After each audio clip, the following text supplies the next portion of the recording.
Oh no! The chef ran off with the restaurant's money.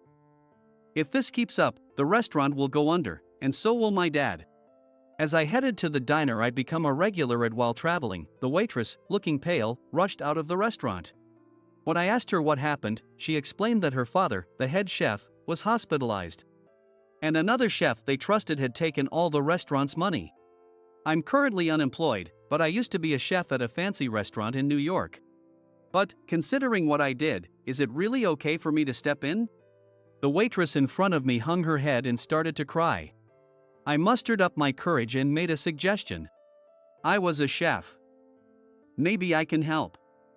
If you don't mind, could you let me use your kitchen for a week? My name is John.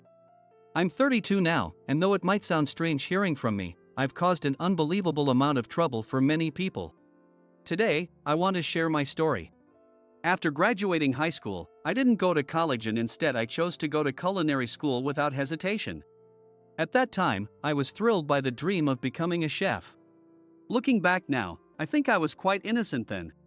In culinary school, as long as you graduate, you basically get a chef's license.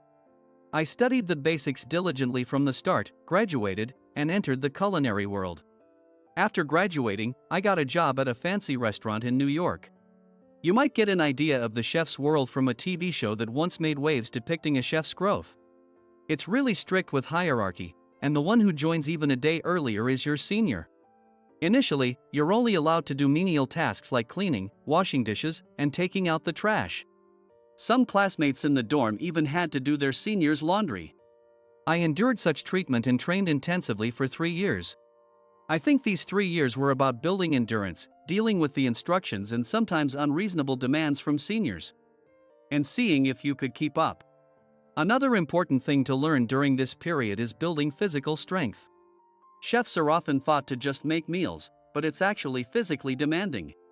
You need as much power as someone in a sports team. A stock pot can weigh several kilograms when full, and flour or sugar comes in 60-pound bags.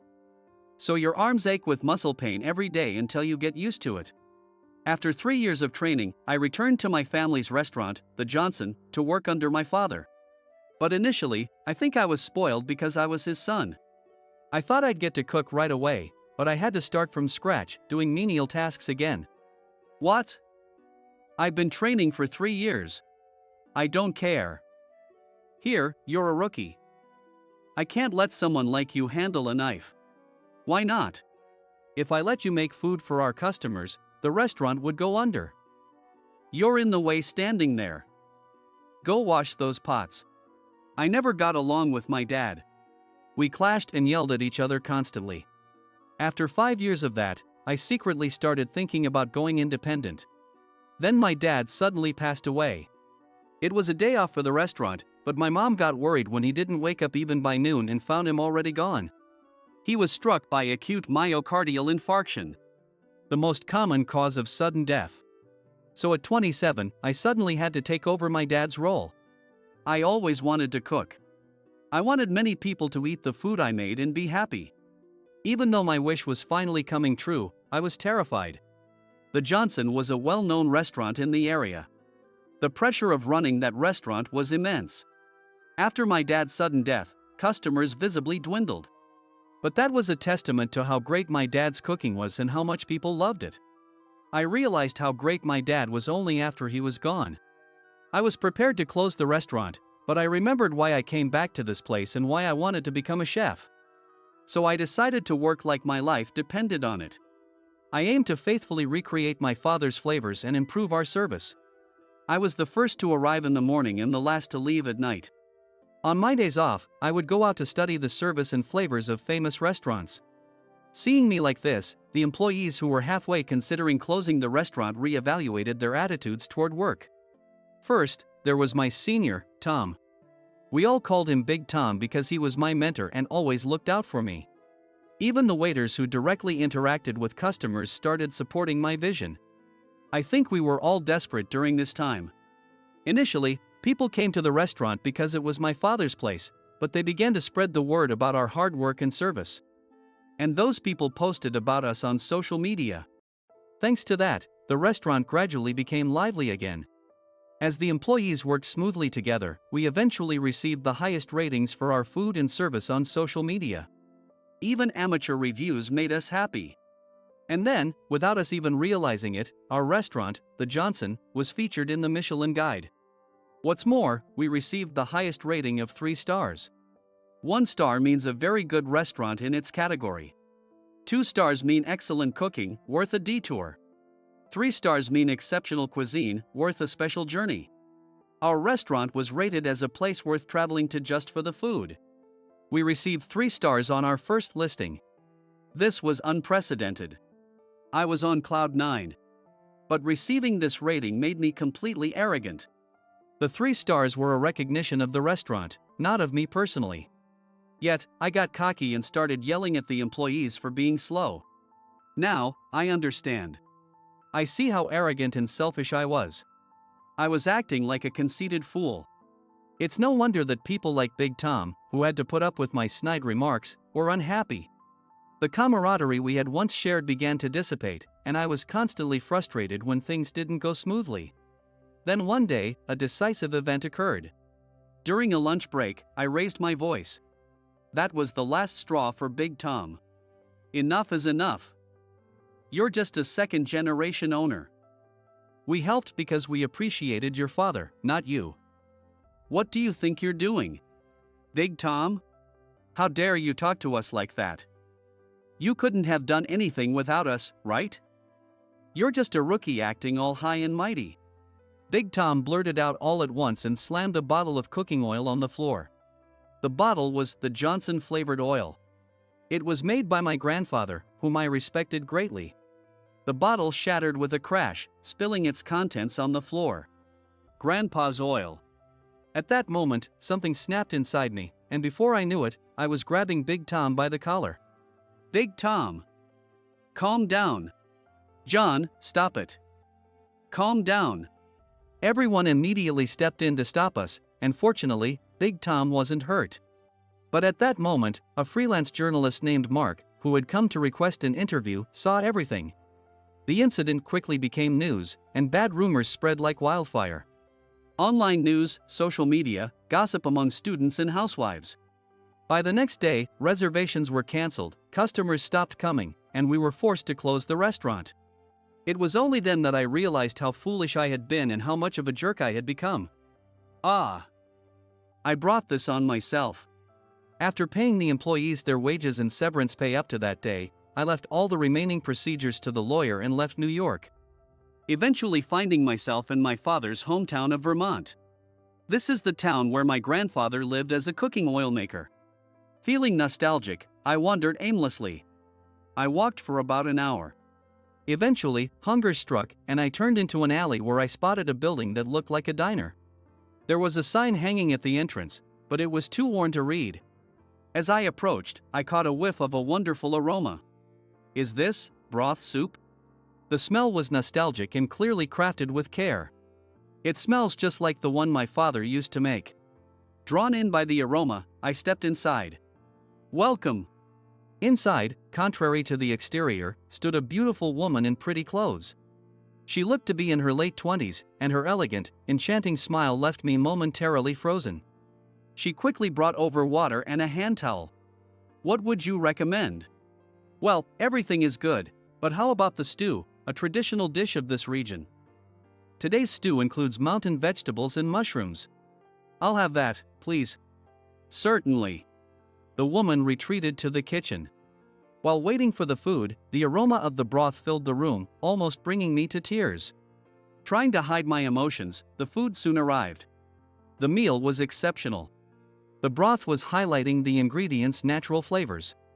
The meat was tender, with condiments that complemented rather than overshadowed the aroma, and I finished the meal in no time.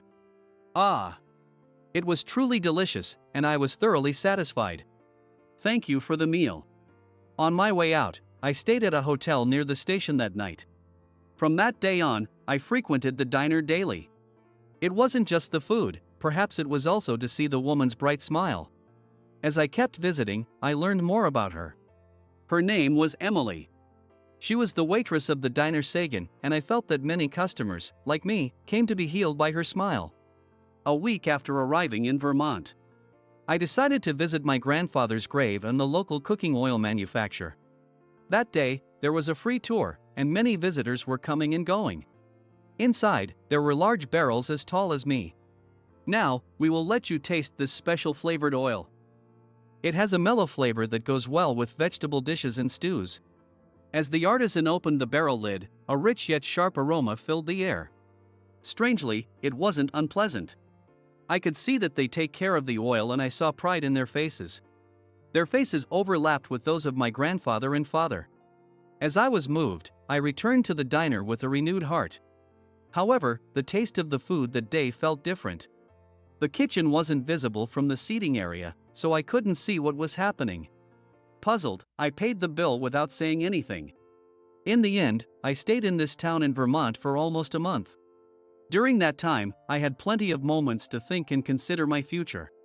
I experienced the kindness of the people in this town, which made me reflect on my foolishness. Why did I do such things? I was filled with regret.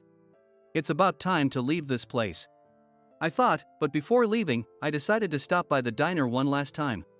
At lunchtime, the busiest time of the day, I noticed that the sign was not out. Oh? Is it a day off? As I was about to leave, thinking it couldn't be helped, Emily rushed out of the diner. Her face was pale, and she looked very distressed. I couldn't move and just stared at Emily. Then our eyes met. Oh, sir. What's going on? You seem quite flustered. Well, if you don't mind, please tell me what's happened. I may not be much help, but... After a moment of hesitation, Emily invited me into the diner. She brought me some water, and after we sat down, she began to explain the situation.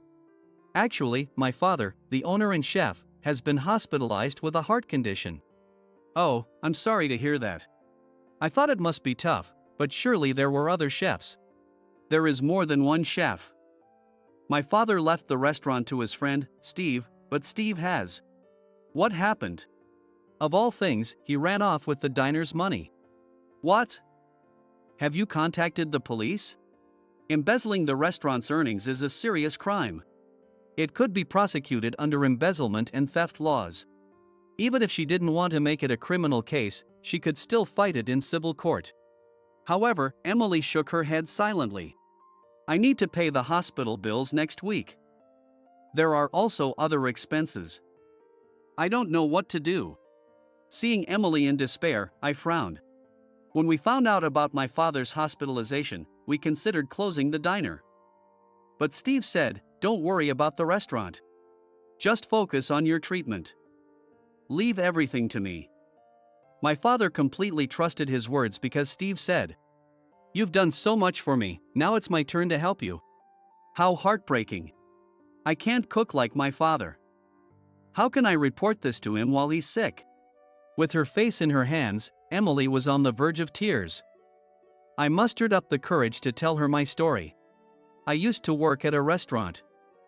I know it might seem presumptuous, but maybe it's fate. If you'd like, I can help. Really? Your father's food was delicious. I can't replicate his exact flavor, but I can help explain the situation and provide the food. But weren't you planning to leave? I was, but I've changed my mind. I didn't have any specific plans anyway. Emily accepted my offer. However, I haven't used a kitchen in a while, so my skills might be rusty. Could I use the kitchen for a week to get back into practice? Of course. Emily showed me the kitchen. On the counter was an empty bottle of flavored oil which I used to see. Noticing my gaze, Emily explained, it was given to us by someone who used to work with my father.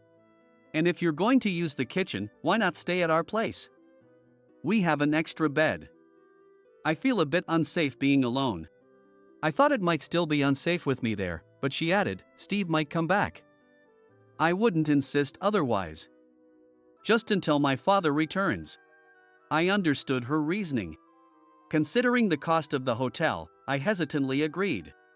A week later, I prepared omelette, stew, and grilled chicken as on the menu. In addition to the wild vegetable and stewed dishes that were originally on the menu, I also added some new dishes. The vegetables from this region are exceptionally delicious, and I believe it will highlight the dishes. I wanted our customers to enjoy this as well. This menu was created with that wish in mind. The wild vegetables were harvested from the nearby hills and the eggs were bought cheaply from a local poultry farm since the sizes were non-standard. The other ingredients were acquired for almost nothing from a local factory that was ready to discard them. Emily also sourced vegetables from local farmers. With everyone's help, we created this menu. And so, after a week, the diner Sagan reopened. Emily had posted information on social media and handed out flyers at the station. During tourist season, not only locals but also many tourists came, and we were so busy that we didn't have a moment to rest. Making over $2,000 in a day. Now we can pay the hospital bills. Thank you, John. Then came the day Emily's father, Ken, was discharged from the hospital. Emily had gone to the hospital to handle the discharge procedures, and they returned together. Only to be surprised by the line of people in front of the diner. What's all this commotion? There's a line outside the diner. Well, a customer named John kindly helped us out. John? Seeing Ken's surprise, I couldn't stay silent and explained my situation. Let me introduce myself properly. I'm John Johnson. I used to work as a chef at the restaurant The Johnson in New York. What? That's a famous restaurant. Emily said, looking at me in surprise. The Johnson flavored oil you used in the kitchen was made by my late grandfather. I see. I thought the name sounded familiar. You must be Michael's son. Michael was my father's name. Michael and I worked together at the restaurant Smith. He was my senior and looked after me. He was an amazing chef. Yes. When I finished my training and told him I was returning to Vermont, he gave me that flavored oil as a farewell gift. I was a big fan of it. And I believe it's what kept our diner going. I love my grandfather's flavored oil too. Indeed. So, I have a request for you. Ken straightened up and took a formal posture. I followed suit and straightened my back. Would you stay here and help my daughter run the diner? I thought for a moment but gladly accepted his request. Since Ken was not fully recovered, he took charge of making small dishes. The carefully mixed eggs created a perfectly fluffy omelet that quickly became popular. Enjoy the omelet as it is and then use the flavored oil to get a different flavor. Also, try adding the oil to the stew. The aroma will fill your mouth. I explained the recommended ways to eat to the customers. When the flavors complement each other, the possibilities are endless. Thanks to this kind of service, more customers kept coming. One day before opening, a familiar face came to the diner. Sorry, we're not open yet. Oh. It was the freelance journalist, Mark. Well, John. Long time no see. Oh well. Do you remember me? After that incident, I wondered where you'd gone, and here you are. His smile was still creepy. What do you want? I don't know about his past, but John is now doing his best to run this diner. If you're here to cause trouble, please leave. Oh. You don't know what he did? It's impossible not to know about such a famous restaurant as the Johnson. Fights among chefs are common in this industry. Emily firmly stated, trying to drive Mark away. You're as bold as ever, miss. Who are you? A new figure appeared. From Emily's reaction, I realized this man was Steve, the one who had stolen the diner's money. What are you doing here? I want revenge on Ken. On my father? When I told this journalist, he agreed to help me. That's why here I am. It seemed Steve and Mark had teamed up to get revenge on Ken. Steve. Hey, Ken. You look well. I am disappointed in you. What do you want from me? Ken came out from the back, still addressing Steve politely. Ha, you're always the nice guy. Unlike me, you're popular. I hated you since our days at Smith. I should have been more skilled. But everyone favored you. It was unbearable, even Michael favored you. Steve's shout struck a chord with me. Then, I got hooked on gambling, fell into debt, and stole from the diner. I took the money that day, and no one should have noticed. How did they find out? Apparently, Steve had been stealing even when he worked at Smith. You ratted me out to the owner back then, didn't you? I got fired because of you. Traitor. Blaming others for his crimes, what a piece of work. I might be a jerk, but Steve is on another level. What? I didn't do anything. Liar. It's not a lie. Yes, it is. Once again, Mark interrupted the conversation. His creepy smile made his enjoyment of the situation even more unsettling. I was the one who told the owner. What? You weren't on my side? I'm committed to telling the truth to the world. I'm not on anyone's side. When I saw you stealing, I told the owner I'd write an article. He said it wouldn't be worth a penny and discreetly fired you to avoid a scandal. He told the staff you left due to health reasons. What? Steve must have been tempted by something. The Steve I know wouldn't do such a thing, right? Ken's words left Steve silent. Trust takes a lifetime to build but only a moment to destroy. Oh, no. Steve, realizing his mistake, hung his head, and I also reflected on my past. Ken, I'm sorry. Everyone makes mistakes. What's important is having the courage to face them. Steve and John are trying to change. We shouldn't destroy their promising futures, right, Mark? Mark smirked. With Ken and Mark's help, Steve became involved in community revitalization. He sometimes wore the local mascot costume, Buddy, posing for tourists and promoting the town. There are people who need me here. That makes me happy. I'm very grateful. Life offers countless chances to start over. It's crucial to face yourself and let go of pride. Steve's issue is now resolved. I also asked Mark to arrange a meeting with Big Tom later. I wanted to properly apologize for what happened back then. When I met Big Tom after a long time, he was surprised to see me, but he accepted my apology and said I was also at fault. Finally, I went to my father's grave to apologize. Upon returning to Vermont, I proposed to Emily. We got married. And now, the three of us run the diner together. There was also talk of being featured in the Michelin Guide again, but after discussing it with Ken and Emily, we decided to decline. Being listed in the Michelin Guide might attract more customers, but we chose to focus on each customer individually. Haha, that's just like you. Emily laughed beside me. I want to protect this smile forever. Alright, let's make our customers smile again today. Yes. The delicious aroma of our broth fills the diner once more. It's time to open.